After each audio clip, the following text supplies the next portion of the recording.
करवा दीजिए please. Sir यहाँ पे रोज बंदा सुबह आधा घंटा खाना खाता है, वहाँ से फोन अपने मरीज से बात सब कुछ करता है, आधे घंटे बाद डॉक्टर का फोन आता है कि आपका मरीज सीरियस, उसके बाद ये होता है आधे 5 मिनट बाद आपका बंदा गया। एक के साथ में नहीं, सुबह से 25-30 मरीज मर चुके हैं, सुबह से 25-30 मरीज इस तरह से निकल चुके हैं, सब अपने फोन में बात कर करके वो एकदम से मर जाते हैं। ये आप हालत देख सकते हैं, यहाँ लोग बहुत खराब स्थिति में। जी क्या कह रहे थे आप? मेरे पापा बिल्कुल ठीक है, उन्होंने भी बोला नेगेटिव रिपोर्ट है, ठीक है, उन्होंने बोला कि हमें हमारे पापा की छुट्टी चाहिए बस, और कुछ भी नहीं चाहिए, हमें हमारे पापा की छुट्टी करवा दिलवा दो बस, मेरा मरीज मुझे दिलवा दो, हमें और कुछ नहीं चाहिए, मरीज चाहिए मुझे तो। यहाँ के गार्डों ने लेडीजों पे हाथ उठाया, यहाँ पे देखो हम अभी अंदर गए थे, हमारे पे हाथ उठाया, हाथापाई की है यहाँ के गार्डों ने, और हमें अपना पेशेंट दिलवा दीजिए।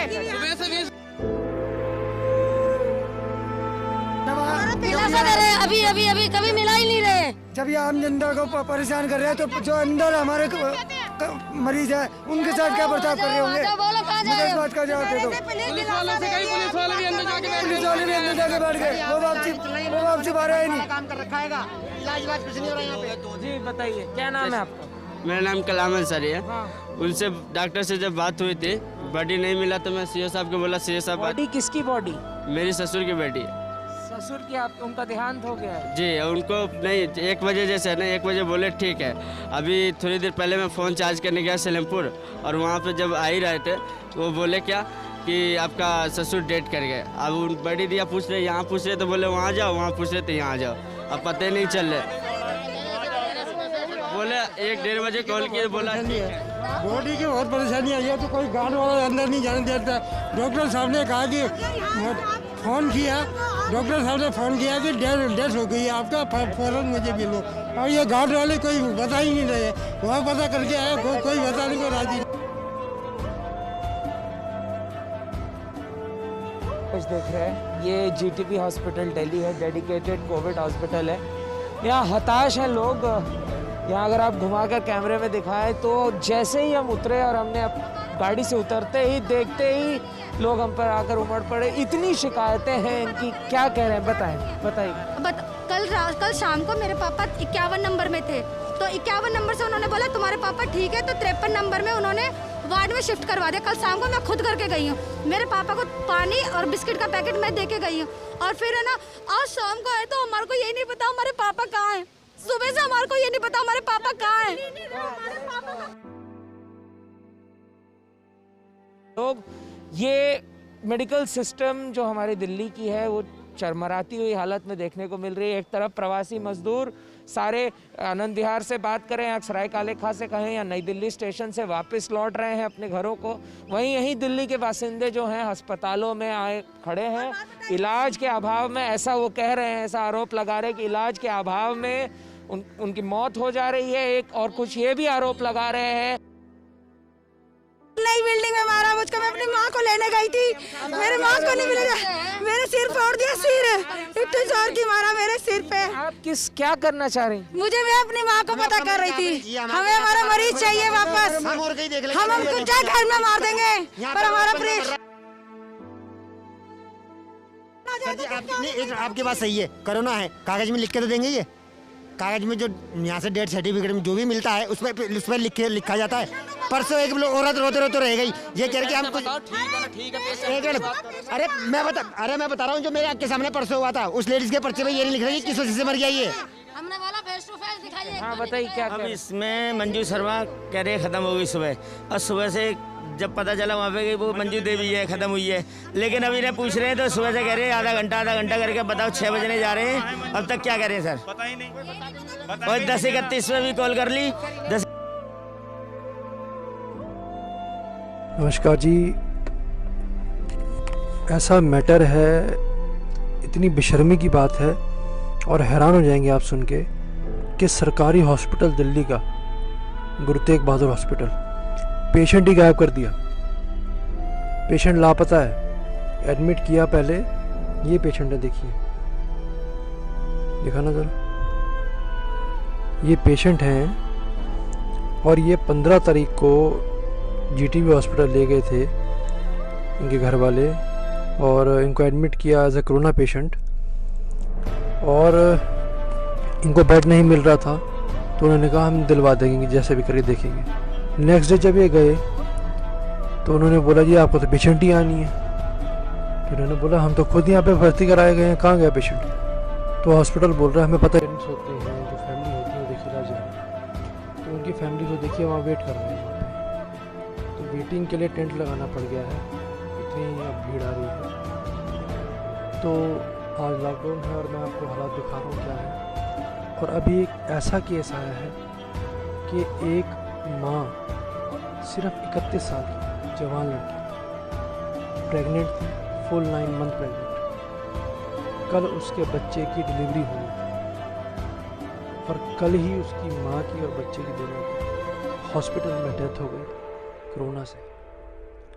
31 साल की प्रेग्नेंट गर्भवती एक लेडी, मेरी तो बहन जैसी हुई बड़ी, उसकी डेथ हो गई कल ही, बच्चे की भी और माँ की भी। उसके जो घर वाले वहाँ बैठे हैं को लेकर जा रहा हूँ, जिनके साथ एक घटना हुई है, ये खुद बताएंगे भाई साहब आपको। ये पकड़िए। पहले 15 को इन्होंने एडमिट किया, 3 दिन तक इनको अभी तक पता ही नहीं है इनकी वाइफ कहाँ है। वो हॉस्पिटल वाले कह रहे हैं कि पता नहीं जी, एडमिट ही नहीं हुई। कोई कह रहा हुई थी, पता नहीं कहाँ चली गई। कोई कह रहा शिफ्ट किया था, पता नहीं कहाँ शिफ्ट करा। इनको ये भी नहीं पता कि वो हैं नहीं हैं, जिंदा हैं नहीं हैं, और हैं तो कहाँ हैं। बता नहीं पा रहे हैं। वहाँ का जो MS हैं हॉस्पिटल के जो हेड होते हैं, मेडिकल सुपरिटेंडेंट, वो भी नहीं बता पा रहे। मतलब पेशेंट खो दिया है, पेशेंट को खो दिया है या मार दिया है, इनका ये कहना है। इनका ये कहना है कि हो सकता है कि मिसहैपनिंग हो गई है और बता नहीं रहे हॉस्पिटल वाले, इनको टाले जा रहे हैं बार बार कि कैसे संभालेंगे केस को। शायद ऐसा ही कुछ हो सकता है। मैं चाहूँगा आप रिकॉर्डिंग सुना दें। इस दूसरे और भयंकर समय में आज वो जवान आत्माएं भी जानी शुरू हो गई हैं जो हम सोच भी नहीं सकते थे, और कई जगह हमने इंसानियत को तार तार होते देखा। मेरे पास बहुत सारी आज डेड बॉडीज़ जो हमारे सीमापुरी शमशान घाट में आई हैं, लगभग सुबह से अभी मेरे को लगता है 2 बजने वाले हैं और 30 के करीब डेड बॉडी आ चुकी हैं और 10 से 15 और आने की संभावना है। मैं सुन के हैरान रह गया जब मुझे बहुत से परिवारों ने बताया कि उनके परिवार वाले जब हॉस्पिटल में थे तो किसी ने पानी नहीं पूछा, उनको पानी के लिए तरसते रहे। और एक बहन जी ने भी मुझे बताया कि जो डेड बॉडीज़ वहाँ से क्योंकि जिनके भी पेशेंट वहाँ हैं तो सब ने अपने पति को, पिता को, भाई को, बच्चों को मोबाइल दे रखा है वहाँ पे ताकि कभी कभी बात कर सकें। लेकिन डेथ होने के बाद मोबाइल कहाँ गए सबके? किसी ने कहा मेरी अंगूठी चली गई, किसी ने कहा जिनके जेब में पर्स था, किसी ने कहा चैन पहनी हुई थी। मुझे लगता है आज के इस समय में, इस भयंकर समय में भी कुछ लोग मानवता से गिर के, इंसानियत से गिर के अपनी उस गंदी ज़मीन को दिखाने का प्रयास कर रहे हैं। इसका कितनी देर बताओगे भैया? भैया बस आपके काम में लगे। ये बता नहीं रहे हैं, झूठ बोल रहे हैं। और ये फ़ोन अब दोबारा फ़ोन करा तो फ़ोन नहीं उठा रही है। इनको कुछ नहीं पता कहाँ पर है, क्या कर रहे हैं। ये सिर्फ बचना चाह रहे हैं कि इनसे क्या हुआ क्या नहीं हुआ। हम तो चाहते हैं हमारा पेशेंट दिलवा दिया जाए, हम प्राइवेट करवा लेंगे, कहीं और करवा लेंगे। GTB ने तो बहुत नुकसान करा शादरा के अंदर, और हम जाएंगे तो हमें कोविड हो जाएगा। हम क्या करें बताइए? हम तो आपसे पूछ रहे हैं मुख्यमंत्री केजरीवाल जी, क्या करें हम? एक बात और है ना कि ये जिस तरीके से ये बात कर रहा है, हाँ ऐसा लग रहा है कि हमें डेथ हो गई है। ये टटोल रहा है कि आपका फर्ज बनता है कि ढूंढ के दें। मैं आपको फोटो दिखा रहा हूँ। ये बता रही है, झूठ बोल रही है बहुत ज़्यादा। तो कुछ नहीं पता वो कहाँ करते क्या नहीं करते।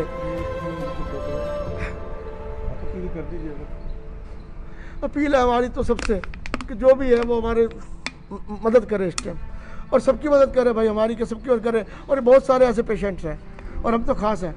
तो इनका तो पेशेंट ही गायब कर दिया है, बहुत बड़ा एक मैटर है। तो मेरी रिक्वेस्ट है जो इसको देख रहे हैं, जो ऑफिसर्स हैं, ये बेशर्मी बंद करो, ये गंदा खेल बंद करो। आप इनके हालत देखिए, क्या रो रो के क्या हालत हो गई है इनकी।